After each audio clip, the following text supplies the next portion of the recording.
Buenos días para todos aquellos los que nos escuchan. Bienvenidos a La Bulla. El día de hoy les presentamos el caso emblemático que ocurrió entre Nicaragua y Estados Unidos, con enfoque en la costumbre como fuente importante del derecho internacional humanitario. Pero antes de desarrollar el caso, queremos formular esta pregunta para todos los que nos escuchan en este momento. Son curiosos y quieren generar un criterio propio. Entonces, con relación a la sentencia dictada en el caso de Nicaragua contra Estados Unidos, ¿por qué la costumbre es importante como fuente del derecho internacional humanitario? Bueno, para comenzar, haremos una breve descripción de las graves afectaciones ocurridas por parte de Estados Unidos a Nicaragua, los cuales ocurrieron por los ataques realizados a los nicaragüenses entre 1983 y 1984. Varios lugares de este territorio que se vieron afectados, tales como Corinto, Potosí, San Juan del Sur, donde se evidenció que las actuaciones fueron realizadas por Estados Unidos y que implicaban el uso de la fuerza, causando un perjuicio a Nicaragua, infringiendo las obligaciones que les incumbe con arreglo al derecho internacional consuetudinario. Ahora bien, no intervenir en sus asuntos, no debían violar pues claramente su soberanía, no interrumpir el comercio marítimo pacífico, esto debido a que pues Estados Unidos decide colocar minas en las aguas internas o territoriales de Nicaragua, siendo esto, a nuestra opinión, pues un acto contrario a los principios establecidos dentro del derecho humanitario, como quiera que el uso de la fuerza es restringido y es la última medida que se debe tomar pues para iniciar un conflicto internacional. Lo anterior también teniendo en cuenta que se debe encontrar pues una grave violación a los derechos humanos o que sean amenazados los mismos. Ahora bien, el derecho internacional humanitario consuetudinario se presenta entonces como una posibilidad para el derecho convencional, completándolo e incluso supliéndolo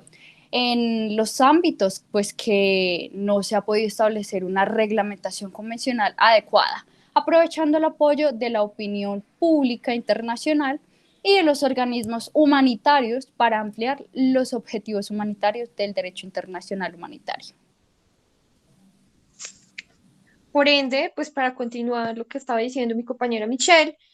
respecto a lo indicado, pues ya propiamente en la sentencia se observa que el derecho aplicable es el derecho consuetudinario internacional, ya que la Corte había concluido que tenía que aplicar las reservas de los tratados multilaterales contenidas en la Declaración de los Estados Unidos, sin que la posterior exclusión de los tratados multilaterales afectara a otros tratados o otras fuentes del derecho mencionadas en el artículo 38 del Estatuto.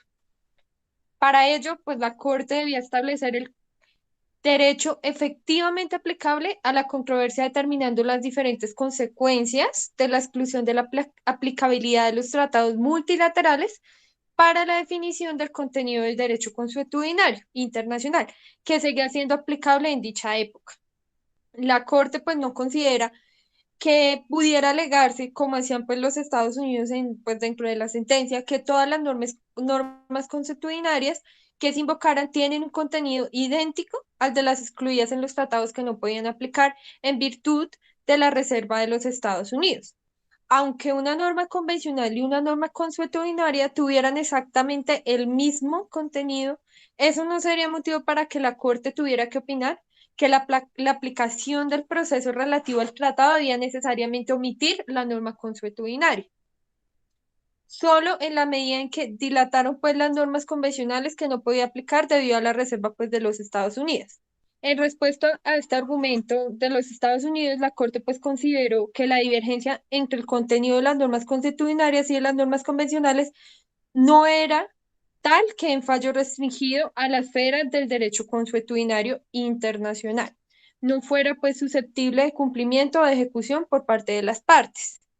Ya para concluir y responder nuestra pregunta de la importancia de la costumbre, pues frente a este derecho internacional humanitario, tenemos que la costumbre en el derecho humanitario indica la influencia de la opinión pública internacional en la práctica de los estados en conflicto. Por supuesto, el estudio de la costumbre puede conducir a la extensión del ámbito de aplicación personal y material del derecho convencional, haciendo, por ejemplo, que una obligación convencional sea oponible a estados que no son parte de los instrumentos convencionales, o ampliando su ámbito de aplicación a situaciones pues diferentes de las previstas en los instrumentos convencionales. Muchísimas gracias por habernos escuchado. Los esperamos en otra nueva emisión y les deseamos un feliz día.